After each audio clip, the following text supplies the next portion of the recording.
Shalom saudara-saudaraku terkasih di dalam nama Tuhan Yesus. Selamat pagi, salam damai sejahtera bagi kita semuanya. Roh Kudus selalu manis, Roh Kudus yang selalu senantiasa, Roh Kudus yang selalu menjaga setiap kehidupan kita, setiap detik, setiap jam, setiap bulan. Ada kasih Tuhan mengalir dalam tubuh kita. Amin. Saudara-saudara, selamat pagi. Pada hari ini saya mau membagikan sebuah renungan pagi hari yang bertema berkat dan hikmat. Sebelum saya menyampaikan firman Tuhan, saya mau mengajak saudara untuk berdoa, lebih menjadi berkat, menjadi hikmat setiap kebenaran-kebenaran yang saya berikan kepada Anda sekalian sebagai anak-anak pilihan Tuhan. Mari kita berdoa.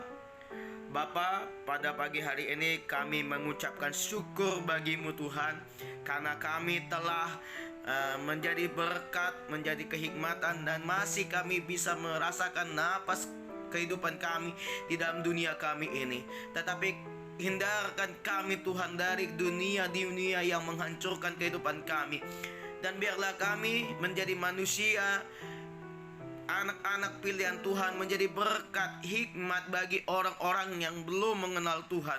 Dan kami akan memerdekakan mereka Tuhan melalui kabar baik kami, penginjilan kami melalui online dari Facebook, TikTok, YouTube ya Bapak.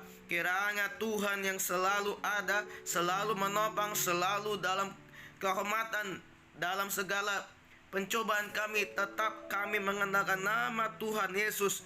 Tetap kami selalu ada padamu Tuhan.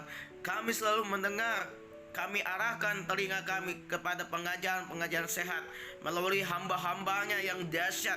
Di dalam nama Tuhan Yesus, beri kami kekuatan, beri kami ketabahan. Segala pelanggaran, segala kefasikan, segala pencobaan, segala kedosaan kami yang pernah kami perbuat, Tuhan ampunilah kami. Jauhkan kami dari kesalahan kami, kefasikan kami ini Tuhan, di dalam nama Tuhan Yesus. Haleluya, amin. Bapak, Ibu, dan saudara-saudara terkasih di dalam nama Tuhan Yesus, bacaan renungan firman Tuhan pada pagi hari ini tertulis dari kitab Amsal pasal 3 ayat 1 sampai ke 3. Mari kita baca sama-sama ayat bacaan kita pada pagi hari ini. Ayat yang pertama begini firman Tuhan dikatakan, "Hai anakku, janganlah engkau melupakan ajaranku, dan biarlah hatimu memelihara perintahku." Ayat kedua, "Karena panjang umur dan lanjut usia serta sejahtera akan ditambahkan kepadamu." Ketiga, "Janganlah kiranya kasih dan setia meninggalkan engkau. Kalungkanlah itu pada lehermu, tuliskan itu pada loh hatimu." Demikianlah firman Tuhan. Salomo menekankan dan mengatakan kepada kita di dalam suratnya Amsal pasal 3 ayat 1 sampai 3, yaitu adalah kita sebagai anak-anak Tuhan, anak-anak pilihan Yesus, harus kita menjadi berkat dan hikmat. Dan kita juga harus mengarahkan pandangan kita, pendengaran kita kepada kebenaran-kebenaran, pengajaran-pengajaran yang sehat. Dan kita jangan melupakan ajaran kasih yang telah dibina oleh Bapak Pendeta kita maupun Bapak Gembala kita, Bapak Sidang kita di gereja karismatik kita. Kita harus mengetahui bahwa kasih karunia itu yang telah memelihara kita sampai pada saat ini. Dan sekarang kita menjadi manusia yang bijaksana. Kita juga sebagai manusia yang penuh takut akan Tuhan, dan kita sering melakukan pelanggaran, tetapi kita bertobat dan mengakui segala kedosaan kita itu kepada Tuhan melalui doa kita. Dan juga Salomo menekankan, menasihatkan kita melalui ayat yang kedua ini, kita sudah panjang umur, kita sudah bertambah umur, tetapi kita harus menjadi sejahtera akan segala yang kita telah dibimbing, dibina, dan menjadi kedewasaan rohani itu harus kita peduli. Dan juga kita harus tambahkan lagi pengetahuan kita, kehikmatan kita, kesukaran kita, sukacita kita di dalam nama Tuhan Yesus.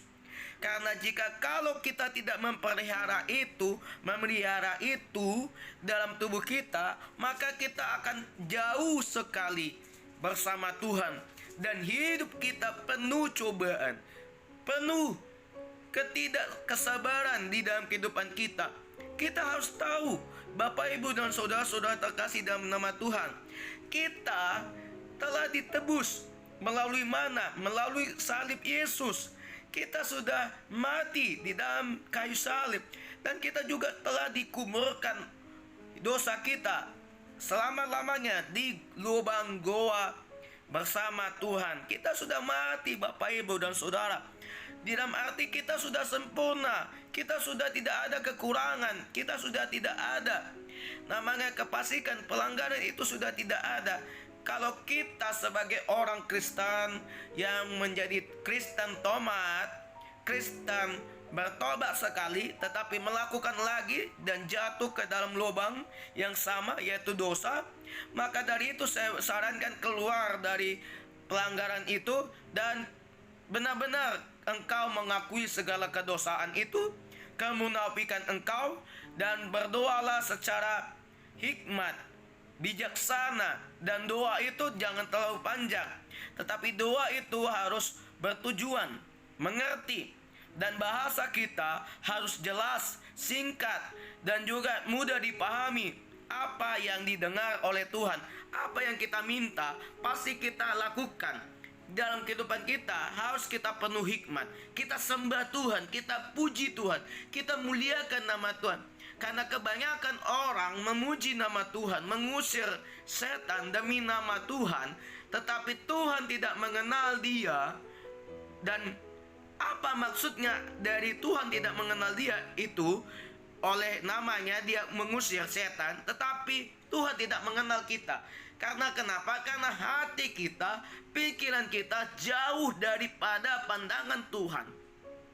Dan juga kita jauh kepada kebenaran firman. Karena kenapa, Bapak, Ibu, dan saudara? Karena kita masih hidup di dalam keduniawi kita, masih hidup kesesatan. Karena kebanyakan manusia masih banyak meminta jalan pintas, mencari jalan menuju kerejekian mereka dengan melakukan ritual-ritual penyembahan berhala dan melakukan hal-hal yang menyimpang kebenaran firman itu dari kehidupannya. Maka dari itu Salomo menekankan di dalam suratnya Amsal ini yang mengatakan bahwa kita harus menekankan, harus fokus kepada kebenaran yang diajarkan oleh Tuhan melalui Injil-Injil yang diberitakan oleh segala hamba Tuhan, gembala-gembala yang ada di gereja-gereja manapun itu. Kita harus yakin dan penuh hikmat. Kebijaksanaan itu harus ada pada pandangan-pandangan kita kepada ajaran yang sehat. Kalau kita ada mendengar ajaran yang tidak sehat, yaitu menerima berkat dan mendengar khotbahnya mengisi tentang ajaran yang membuat kita kepada dunia itu, seperti khotbahnya jabatan, kekayaan, kemuliaan, uang persembahan, itu jauhi. Kita harus berani untuk mengkaji, kita harus belajar, kita harus memahami, dan kita harus berani untuk mengkritik atau menilai dan menegur seorang pendeta itu dengan pengajarannya yang menyimpang akan kebenaran firman Tuhan. Dan juga kita harus menegur dia bahwa tafsiran itu sangatlah berbeda dengan apa yang diberitakan melalui Alkitab yang asli itu. Bapak, Ibu, dan saudara, jangan mau kita dipengaruhi oleh pendeta yang mengabarkan kabar yang tidak suka, atau mengabarkan peperangan, atau mengabarkan hal-hal duniawi, kekayaan, jabatan, kenikmatan, kesukaran. Itu jauhi. Karena ayat yang ketiga bahwa di sini dikatakan dalam firman Tuhan yang ditulis oleh Salomo adalah, janganlah kiranya kasih dan setia meninggalkan engkau, dan kalungkanlah itu pada lehermu, tuliskanlah itu pada roh hatimu. Maksud dari Salomo yang menekankan, menasihatkan kita melalui suratnya Amsal, yaitu bahwa janganlah kasih setia yang telah Tuhan beri di dalam tubuh kita, jangan kita hilangkan demi harta dunia, harta yang diberikan oleh pacar kita yang bukan seiman. Kita harus tahu bahwa pacar yang beda iman, yang belum bertobat itu, mereka masih memikirkan poligami, masih melakukan seks bebas, masih melakukan narkoba, dan juga pernah melakukan free sex kepada orang-orang, kepada anak-anak gadis yang masih perawan, yang juga mereka mengatakan bahwa nanti kita sudah meninggal, kita harus menghancurkan janin atau menghancurkan rahim dari seorang anak gadis perawan di surga nanti. Dan di mana ajaran yang tidak sehat itu diterima oleh jemaah atau jemaat yang dalam agama kita, saudara kita yang di sebelah, yang beda iman itu. Kita harus pahami bahwa banyak sekali pengajaran-pengajaran yang tidak sehat, pengajaran yang sesat, yang kita harus berhati-hati dalam untuk menerima atau menilai itu. Berhati-hatilah dalam nabi-nabi palsu, pendeta-pendeta palsu, ustadz-ustadz palsu, rasul-rasul palsu. Itu sudah kita harus jauhkan itu daripadanya. Dan kita juga harus mengerti dan tulislah kasih setia itu, damai apa yang telah Tuhan berikan. Itu harus kamu tulis di dalam surat ataupun di dalam buku, dan buatlah satu kayu atau satu kalung tentang damai sejahtera. Dan jika kalau engkau sudah menulis isi nas dan untuk dibuat menjadi kalung, dan jadikanlah itu ayat-ayat renungan itu yang telah kau buat menjadi kalung salib.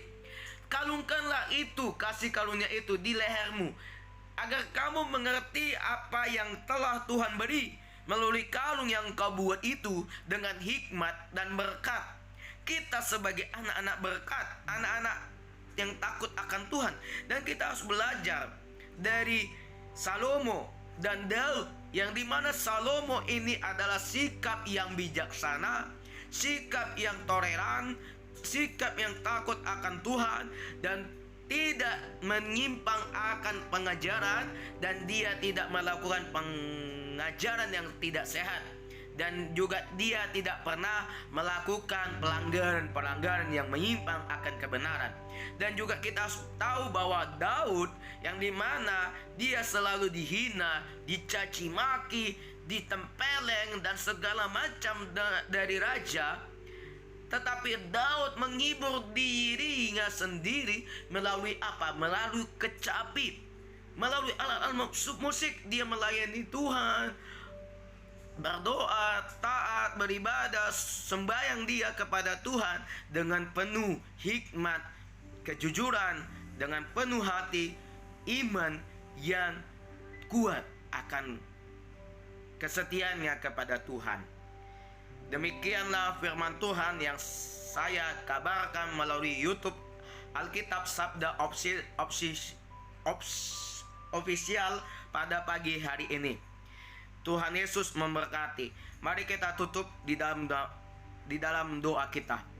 Bapa, pada pagi hari ini hamba-Mu telah selesai mengabarkan kabar berita baik melalui surat Salomo di dalam kitab Amsalnya.